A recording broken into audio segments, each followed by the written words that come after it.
Sovereign धन निधियों और पेंशन निधियों द्वारा अवसंरचना के क्षेत्र में वित्त पोषण को बढ़ावा देने के लिए मैं निवेश की तारीख को 5 वर्ष से बढ़ाकर 31 मार्च 2030 तक बढ़ाने का प्रस्ताव करती हूँ।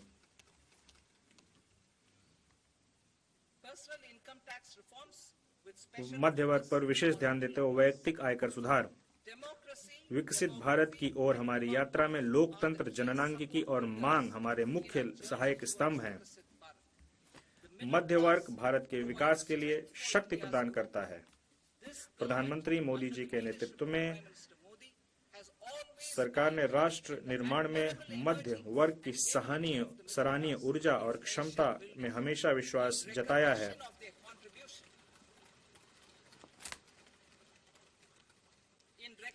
उनके योगदान को देखते हुए हमने उनके कर के बोझ को समय समय पर कम किया है।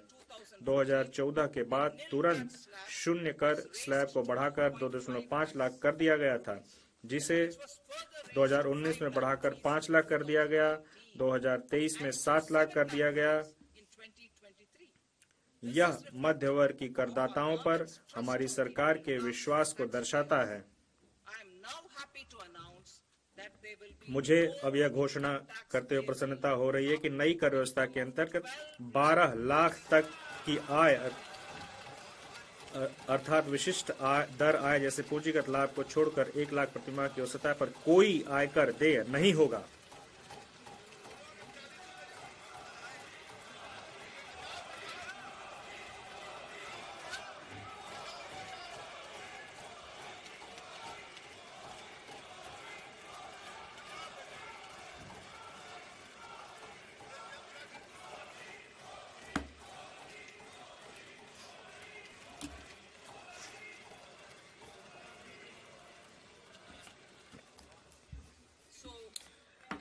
अतः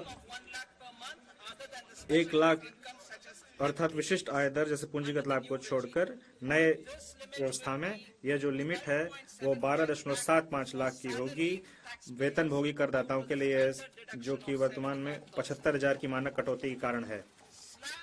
सभी करदाताओं को लाभान्वित करने के लिए सभी श्रेणियों में कर लैब और दरों में परिवर्तन किए जा रहे हैं। यह नई संरचना मध्य वर्ग के करों को काफी कम करेगी और घरेलू उपभोग, बचत और निवेश को बढ़ावा देने के लिए उनके पास अधिक धनराशि उपलब्ध होगी। मैं नई कर व्यवस्था में निम्नानुसार कर दर संरचना को संशोधित करने का प्रस्ताव करती हूँ। 0 से 4 लाख रुपए 0, 4 से 8 लाख रुपए 5%, 8 से 12 लाख रुपए 10%, 10 से 12 लाख रुपए 15%, 16 से 20 लाख रुपए 20%, 20 से 24 लाख रुपए 25%, 24 लाख रुपए से अधिक 30%। 12 लाख तक की आय वाले करदाताओं के लिए विशिष्ट आय दर को छोड़कर जैसे कैपिटल गेन स्लैब, मैं फिर से पढ़ती हूँ, 12 लाख तक की आय वाले करदाताओं के लिए विशिष्ट आय दर को छोड़कर जैसे कैपिटल गेन, जो स्लैब दर में कटौती के कारण होने वाले लाभ के अलावा कर में छूट इस ढंग से प्रदान की जा रही है कि उनके द्वारा कर का कोई भुगतान नहीं किया जाएगा। आय के विभिन्न दरों में स्लैब दर संबंधी परिवर्तनों और छूट के कुल कर लाभ को उदाहरणों के साथ दर्शाया जा सकता है। नई कर व्यवस्था में 12 लाख की आय वाले करदाता को कर में 80,000 रुपए का लाभ होगा, जो कि पुरानी कर दरों के अनुसार उसके देय कर का 100% होगा। 18 लाख रुपए की आय वाले व्यक्ति को कर में, जो कि 18 लाख की आय प्राप्त कर रहा है, उसको 70,000 रुपए, जो कि पुरानी कर दरों के अनुसार देय कर का 30% होगा, का लाभ होगा। जो 25 लाख की आय वाले व्यक्ति को 1,10,000 रुपए, जो कि पुरानी कर दरों के अनुसार 25% का होगा, का लाभ होगा।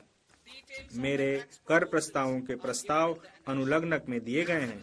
इन प्रस्तावों के परिणाम स्वरूप प्रत्यक्ष करों में लगभग 1 लाख करोड़ और प्रत्यक्ष कर में और अप्रत्यक्ष करों में लगभग 2600 करोड़ का परित्याग होगा।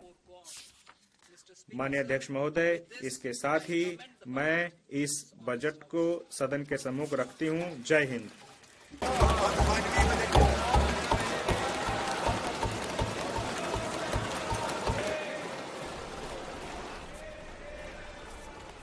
Item number 2